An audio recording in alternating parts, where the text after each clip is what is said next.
માણાવદરમાં વેપાર અને ઉદ્યોગ ન હોવાને કારણે માણાવદર પંથક વેરાન બની જશે।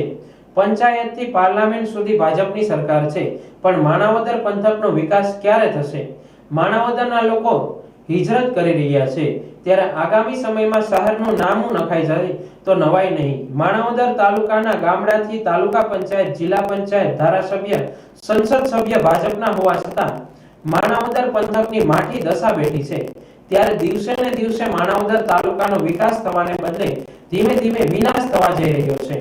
માણાવદર તાલુકામાં એક જમાનામાં જીનિંગ, પ્રેસિંગ, ઓઇલ મિલો, વેજીટેબલ ઘી પ્લાન્ટ જેવા ઉદ્યોગથી માણાવદર પંથક ધમધમતો હતો।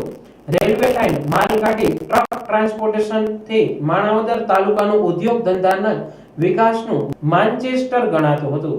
ગુજરાત જ નહીં પરંતુ બીજા રાજ્યોના લોકો પણ અહીં રોજગારી મેળવતા હતા। હું માણાવદરનો નાગરિક અને વેપારી, મારું નામ પ્રેમજીભાઈ નાથાભાઈ મણવર। આજે ઘણા વર્ષથી આ કપાસના ધંધા સાથે સંકળાયેલો છું અને માણાવદરના કપાસના વેપાર માટે અમુક બાબતો જે છે એ આજે હું તમને જણાવું તો માણાવદર 1962થી આજુબાજુ માણાવદર માન્ચેસ્ટર 2028 સંવત 2028માં માણાવદર માન્ચેસ્ટર હતું, ત્યારે 8.5 લાખ ગાસડીઓનું પ્રેસિંગ થયું હતું। આ પ્રેસિંગ ધીમે ધીમે ઘટતું ગયું અને જ્યારે 8.5 લાખ ગાસડીનું પ્રેસિંગ થયું ત્યારે હજારો માણસોને રોજીરોટી અહીં માણાવદર આપતું હતું। આજે આ ધંધો છે એ ધીમે ધીમે વિસ્તૃત જાય છે। એનું કારણ છે કે આજુબાજુના વિસ્તારમાં જીનિંગ ફેક્ટરીઓ વધતી ગઈ અને સરકારના જે કંઈ નિયમો અને નિયમો અને જે કંઈ સીસીઆઈને વધારે પ્રબોધન આપ્યું એના હિસાબે આ ઉદ્યોગ ઉપર થોડી અસર પડી અને માણાવદરનો ધંધો છે એ ધીમે ધીમે ઓછો થતો ગયો। આજે 30 જેટલી ફેક્ટરીઓ માણાવદરમાં કાર્યરત છે। આના માટે અમારી એક સરકારને વિનંતી છે કે માણાવદરનો ઉદ્યોગ ધમધમતો થાય એવા કોઈ પણ પ્રયત્ન કરી અને એમાં અમારા વેપારી મંડળનો કંઈ સાથ સહકાર જોતો હોય તો અમે આપવા માટે તૈયાર છીએ। મારું નામ Dineshbhai Govindbhai Kalariya, Manavadar, Saurashtra cotton seed brokers ઉપપ્રમુખ 15 વર્ષથી બિનહરીફ। માણાવદરના વિકાસના કામમાં અડચણરૂપ છે અત્યારે ને સરકારશ્રીની કોઈ પણ જાતની સહાય ન મળતી હોવાથી માણાવદર જીનિંગ ઉદ્યોગ ભાંગી પડેલ છે। માણાવદર જીઆઈડીસી મંજૂર કરે સરકારશ્રી એવી અમારી રજૂઆત છે। માણાવદર રેલવે ચાલુ કરે, રેલવેની રજૂઆત કરી છે એ ચાલુ કરે તો આમ આદમી નાના માણસોને રોજીરોટી મળે એવા અનેક સ્કોપ છે। માણાવદર જીઆઈડીસી અથવા ઘણી બાબતથી વંચિત હોય Manavadar cotton broker, Manavadar cotton વિભાગનો હબ ગણાય, માણાવદર જીનિંગ ઉદ્યોગ ધમધમે એ માટે સરકારશ્રીએ માણાવદરને પેકેજ જાહેર કરે અથવા જીઆઈડી મંજૂર કરે તો નાના માણસોને રોજીરોટી મળે એવી તક ઊભી થઈ શકે એમ છે, તો બધાને સવલત મળે। છેલ્લા કેટલાક સમયથી માણાવદર તાલુકાની માઠી દશા બેઠી છે। ઉદ્યોગ ધંધાને નામે હવે માત્ર ખંડેર કારખાનાઓ અને ધંધા રોજગારો વિનાની બજારો પણ સુમસામ બની ગઈ છે। માણાવદર તાલુકાની ગ્રામ પંચાયતો, માણાવદર, બાટવા નગરપાલિકા, તાલુકા પંચાયત, ધારાસભ્ય અને સંસદમાં ભારત સરકારના ઉદ્યોગ, ખાણ ખનીજ અને રમતગમતના મંત્રી તરીકે ડોક્ટર મનસુખભાઈ માંડવિયા કાર્યરત છે, ત્યારે સંસદમાં તોતિંગ બહુમતીથી ચૂંટાઈને પ્રતિનિધિત્વ કરે છે। ત્યારે માણાવદર, બાટવા, વંથલી પંથકમાં રોજગાર ધંધા માટે કોઈ ઉદ્યોગ, ઇન્ડસ્ટ્રી ઝોન કે જીઆઈડીસીનું નિર્માણ કરીને સ્થાનિક લોકોને રોજગારીની તક મળે તે માટે ઉદ્યોગ સ્થાપવાની જરૂર છે। હું માણાવદર શહેર કોંગ્રેસ પ્રમુખ વિજય જાટેકિયા। આજે અમારો જે ઉદ્યોગ, જીનિંગ ઉદ્યોગ, જેનાથી માણાવદર વર્ષોથી જાણીતું હતું એ ઘણા લાંબા સમયથી મરણ પથારીએ છે। જે 100% કેપેસિટી હતી એના બદલે અત્યારે 20 થી 25% કેપેસિટી ઉપર અમારો ઉદ્યોગ ચાલે છે।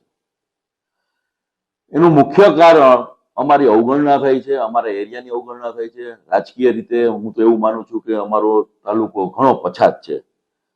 રાજકીય જોઈએ તો ઘણા વર્ષોથી અહીંયા ભાજપની ધારાસભ્ય છે, નગરપાલિકા ભાજપ છે, તાલુકા પંચાયતો ભાજપની છે અને એમ જોવો તો જિલ્લા પંચાયતથી માંડીને ગુજરાત રાજ્ય અને હવે તો છેલ્લે કેન્દ્ર સરકાર પણ ભાજપની છે। ત્યારે અમારી લોકોની, માણાવદરના લોકોની અપેક્ષા અને વેપારીઓની અપેક્ષા સરકાર પાસે એવી હોય કે અમારું માણાવદર પાછું ધમધમતું થાય અને અમને જેટલી સહાય થાય, જેટલી માર્ગદર્શન મળે અને જેટલો સરકારનો યોજનાઓનો લાભ મળે એવી અમારી સરકાર પાસે આજે વિરોધ પક્ષના પ્રમુખ તરીકે અને માણાવદર શહેર પ્રમુખ તરીકે મારી લાગણી અને માગણી. હું રાજુ જાટકિયા, જીનિંગ પ્રેસિંગ ઇન્ડસ્ટ્રીઝનો માલિક. આજે આ માણાવદર કોટનના ધંધાની અંદર સંપૂર્ણપણે પડી ભાગ્યું છે. ગવર્મેન્ટની કોઈ જાતની બીજી કંઈ સહકાર મળે તો આ ધંધો ચાલે એમ છે. અમારી પાસે મોટી મોટી ઇન્ડસ્ટ્રીઝો છે, જેમાં ઘણા બધી જમીનો હોય છે, પણ ગવર્મેન્ટના નવા નિયમોને તંત્રીના હિસાબે એમાં કોઈ પણ જાતની મૂવમેન્ટ થતી નથી. કોઈને વેચવું હોય તો ખરીદનાર નથી, કારણ કે જંત્રીના ભાવ બહુ ઊંચા છે. આજે ગવર્મેન્ટને રજૂઆત ઘણી કરી પણ કંઈ કરતું નથી. બાજુના ગામડાની જમીન 1.5 લાખ રૂપિયાના જમીનના ભાવ છે જંત્રી મુજબ, ત્યારે અમારા 35 થી 45 લાખની પ્રપોઝલ છે. આ કોઈ સંજોગોમાં વાયેબલ નથી. રિયલ જમીનની વેલ્યુ 6 થી 8 લાખ રૂપિયા છે. આ કોઈ સંજોગોમાં આગળ ડેવલપમેન્ટ થતું જ નથી. તો સત્વરે સરકારને આ બાબતે કાંઈક વિચારી જંત્રી માટે અને અમારા પડી ભાંગેલા ઉદ્યોગ માટે કાંઈ નવું કરવાની જરૂર છે. અમને સાથ સહકાર આપે તો ફરી અમે આગળ બેઠા થઈ શકીએ. વંથલી પંથકમાં ચીકુ, રાવણા, કેરી, અન્ય પાકો આધારિત કોઈ ઉદ્યોગ લાવે તે જરૂરી છે. વેપાર ધંધા રોજગાર હોય તો રેલવે લાઇન, બસ વ્યવહાર, ટ્રાન્સપોર્ટેશનથી વધુ સુવિધા મળે, પરંતુ આ પંથકમાં ઉદ્યોગ ધંધાને નામે મીંડું છે. એક અંદાજ મુજબ પ્રત્યેક દિવસે માણાવદરમાંથી ધંધા રોજગાર અને અભ્યાસ માટે એક ઘર માણાવદર બાટવા પંથકમાંથી હિજરત કરે છે. ત્યારે માણાવદર બાટવા અને વંથલી આર્થિક, સામાજિક અને ભૌતિક વિકાસ કરે તેવું માણાવદર બાટવા વંથલી પંથકની જનતા ઈચ્છી રહી છે. અપૂરતી સુવિધાવાળી એસટી સેવાઓ અને નોકરી ધંધા વેપાર રોજગારી માટે માણાવદર બાટવાથી અન્ય સ્થળે અપડાઉન કરતા કે હિજરત કરતા આ મૂલ્યના માણસોની વારે વર્તમાન સરકાર આવે અને આ પંથકને ફરીથી ધમધમતો કરે તેવી માંગ ઉઠી છે. નમસ્કાર, મારું નામ ચિરાગ હરિભાઈ પટેલ છે. હું માણાવદરનો રહેવાસી છું. માણાવદરની અંદર મારો જન્મ પણ થયેલ છે. આટલા અરસામાં મેં માણાવદરના સારા દિવસો પણ જોયા છે અને માણાવદરના નબળા દિવસો પણ જોયા છે. માણાવદરના એક રહેવાસી તરીકે હાલ મને એવું લાગે છે કે માણાવદરમાં મુખ્યત્વે 3 પ્રાણ પ્રશ્નો છે, જેમાંનો એક છે કે અહીંનો ઔદ્યોગિક વિકાસ. જે માણાવદરમાં અમે નાનપણમાં હતા ત્યારે અમને લાગતું કે માણાવદર મિની બોમ્બે કહેવાતું. હાલના સમયે ઉદ્યોગ ધંધા પડી ભાંગ્યા છે. 150 થી ઉપર અહીંયા જીનિંગ ઉદ્યોગો છે. હાલમાં 25 થી 30 ચાલુ છે, બાકી બધા બંધ છે. તો સરકાર અથવા જે કોઈ પ્રતિનિધિ હોય અહીંયા ધ્યાન આપી નાની એવી જેઆઈડીસી આપે તો નાના મોટા લઘુ ઉદ્યોગો આવી શકે એમ છે. બીજો અહીંનો પ્રશ્ન છે આરોગ્યને લગતો. માણાવદર તાલુકો હોવા છતાં 57 ગામડા માણાવદરને લાગુ પડે છે, છતાં પણ માણાવદરમાં એક પણ એમડી ડોક્ટર નથી.